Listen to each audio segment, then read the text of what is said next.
Na Bíblia fala-se de uma coisa repugnante e devastadora que causa desolação: ficar no lugar santo, ou onde não deveria estar. Vamos ver o que a Bíblia diz sobre isso. Marcos 13, 14. Ora, quando eles virem coisa repugnante e devastadora estar onde não deveria estar, que o leitor tenha discernimento, então os que estiverem na Judéia fujam para os montes. Mateus 24, 15. Portanto, quando você vir a coisa repugnante e devastadora, de que o profeta Daniel falou, estando em um lugar santo, que o leitor tenha discernimento, qual é a abominação da desolação, e qual é o lugar santo. Jesus disse que o profeta Daniel falou sobre este mesmo assunto. Vejamos o que Daniel falou sobre isso. Daniel 8, 11 a 13. Ele até desafiou o príncipe do exército, e o sacrifício constante ao príncipe foi retirado e seu santuário bem estabelecido foi demolido. 12. E, por causa da ofensa, um exército foi entregue juntamente com o sacrifício constante, e o chifre continuou a lançar a verdade por terra. Assim ele fez e foi bem sucedido. 13. Ouvi também um santo falar, e outro santo perguntou ao que estava falando: até quando durará a visão sobre sacrifícios e ofensas constantes que causam devastação e atropelamento do lugar santo e do exército? Daniel 11, 31. Braços se levantarão dele, e eles profanarão o santuário, a fortaleza, e tirarão o sacrifício constante. E eles vão colocar a coisa nojenta e devastadora. Daniel 12, 11. E, a partir do momento em que o sacrifício constante for removido e a coisa repugnante e devastadora for colocada, 1290 dias se passarão.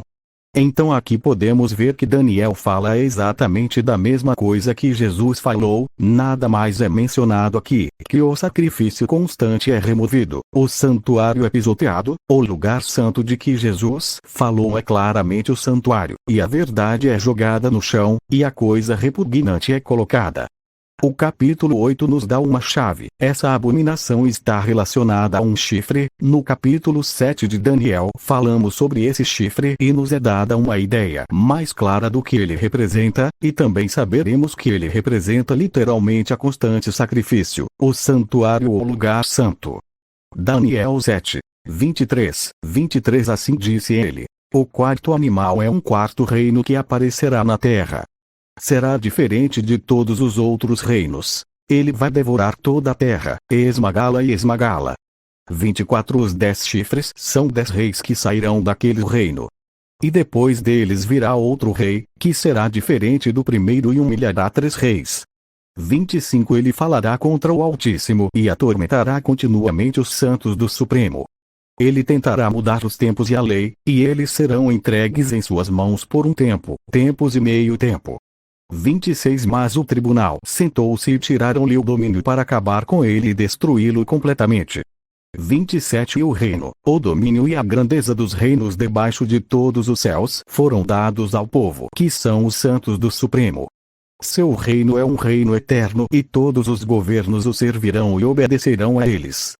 Então vemos que o chifre pequeno é um rei, e este rei ataca o povo dos santos. Então aqui podemos ver claramente que o santuário e o sacrifício constante é uma representação do povo dos santos.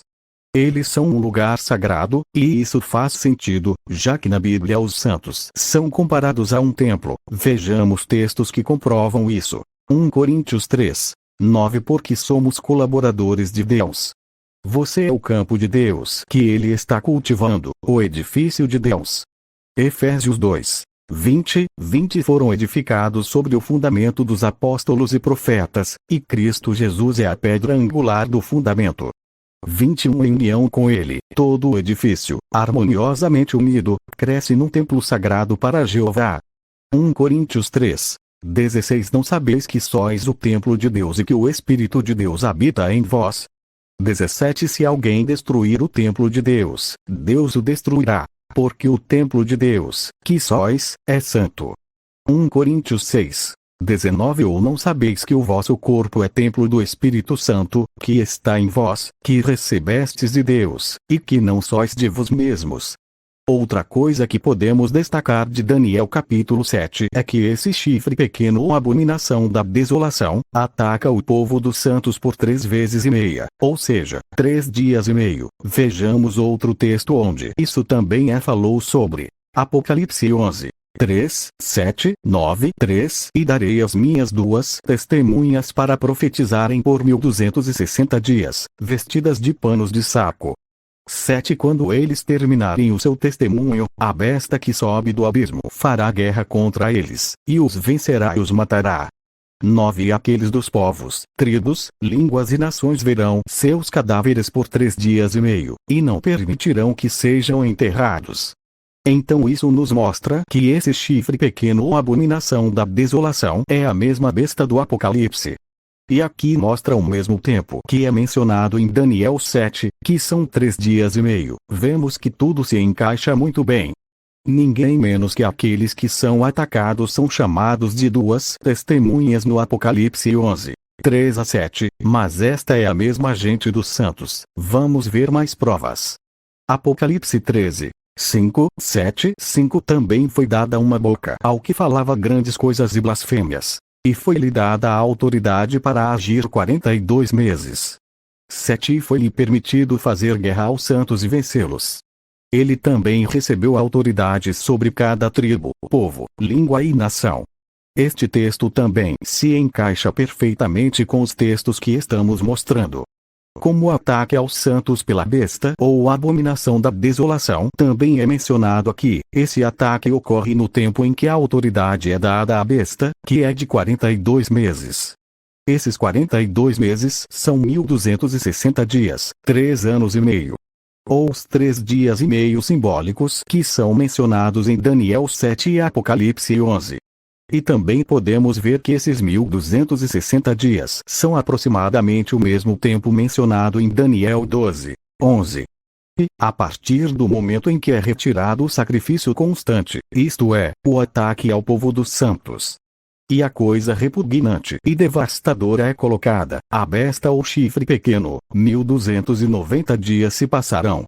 Então, em conclusão, o nojento é o chifre pequeno, o rei, também a besta do Apocalipse, o que significa que este será um sistema político extremamente maligno e opressor. O sacrifício constante, o santuário, o lugar santo, as 2 testemunhas, representa o povo dos santos. Então tudo isso significa que um sistema político maligno atacará o povo dos santos, e isso de acordo com o contexto de Mateus 24. 15 a 21, começará a grande tribulação. Agora vamos olhar para a falácia da torre de vigia sobre esta questão. A Sentinela 2013. 15 de julho. Páginas 4 e 5, parágrafo 6. Quando serão essas coisas? 6 Então, que evento marcará o início do Apocalipse? Jesus predisse: quando virdes a coisa repugnante que causa desolação, conforme foi falado por meio do profeta Daniel, estando num lugar santo, que o leitor use de discernimento, então os que estiverem na Judéia fujam para os montes. Mateus 24, 15, 16. Estas palavras foram cumpridas pela primeira vez no ano 66. O exército romano, a coisa repugnante, estava de pé em um lugar santo quando atacou Jerusalém e seu templo, considerado sagrado pelos judeus. No segundo cumprimento, as Nações Unidas, a coisa repugnante de hoje, estarão de pé num lugar santo quando atacarem a cristandade, santa para os chamados cristãos, e o restante de Babilônia, a grande. Este evento, descrito em Apocalipse 17. 16, 18, começará a grande tribulação. A própria Bíblia prova que o lugar santo é o povo de Deus. Em nenhum lugar é mostrado que é Babilônia, a grande. Além disso, como Jesus chamaria Babilônia de lugar santo? Como eu poderia chamar algo de sagrado que é pagão? Isso não tem sentido. Ele também disse que a coisa nojenta estaria em um lugar onde não deveria estar. Marcos 13, 14.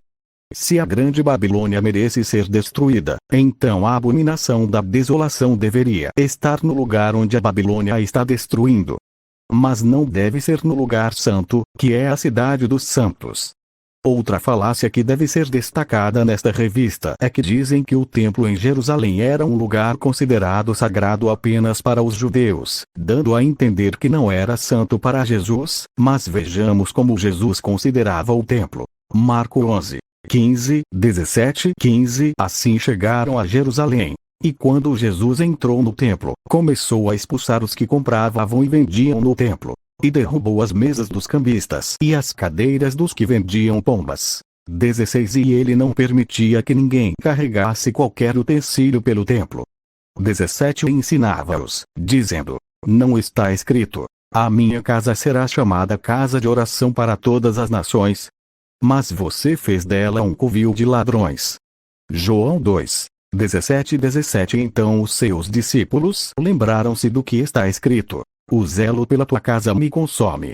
Esses textos refutam totalmente a falácia da torre de vigia. Jesus não via o templo de forma babilônica ou pagã, mas pelo contrário, ele o via como algo sagrado. Embora a Babilônia seja destruída pela besta, Apocalipse 17, 16 a 17, este é um ataque totalmente diferente e fora o dos santos. Os santos são apenas derrotados, mas não destruídos, e saem vitoriosos sobre a besta e seus marca. Apocalipse 11, 7 a 12, em vez disso Babilônia será eternamente destruída. Embora o templo em Jerusalém tenha sido destruído, em nenhum lugar Jesus deu a entender que estava relacionado com a religião falsa. Também é importante ter em mente que depois que Jesus ascendeu ao céu, os apóstolos continuaram a ir ao templo até mesmo para orar. Lucas 24, 53, 53. E eles estavam sempre no templo louvando a Deus. Atos 2, 46. E perseverando unânimes todos os dias no templo, e partindo o pão em casa, comiam juntos com alegria e singeleza de coração. Atos 3, 1. Pedro e João subiram juntos ao templo à hora nona, hora da oração. Atos 5, 42. E todos os dias, no templo e nas casas, não paravam de ensinar e pregar a Jesus Cristo. É muito claro que para Jesus e para os apóstolos, o templo não era um lugar babilônico ou pagão. A torre de vigia está muito errada. Mas agora vamos ver outra falácia e contradição por parte da torre de vigia. Tenhamos em mente que para eles o lugar santo é a Babilônia. É assim que eles interpretam os textos que Jesus falou, mas lembremos que Jesus fez referência a Daniel sobre o que ele estava falando. Agora vamos ver como a torre de vigia interpreta os textos de Daniel ao qual ele fez referência a Jesus. Torre de Vigia 2020. Maio.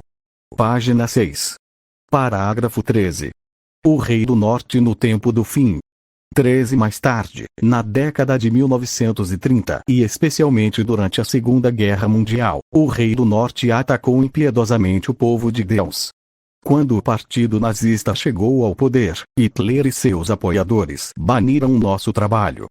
Esses inimigos mataram centenas de servos de Jeová e enviaram outros milhares para campos de concentração. E Daniel havia profetizado isso. Ele disse que o Rei do Norte profanaria o santuário e removeria o sacrifício constante, significando que ele proibiria a pregação. Dan. 11, 30b, 31. Seu líder, Hitler, até jurou que exterminaria o povo de Deus na Alemanha. Livro As Profecias de Daniel. Capítulo 17. Páginas 297, 298. Parágrafo 21. Os verdadeiros adoradores são identificados no tempo do fim.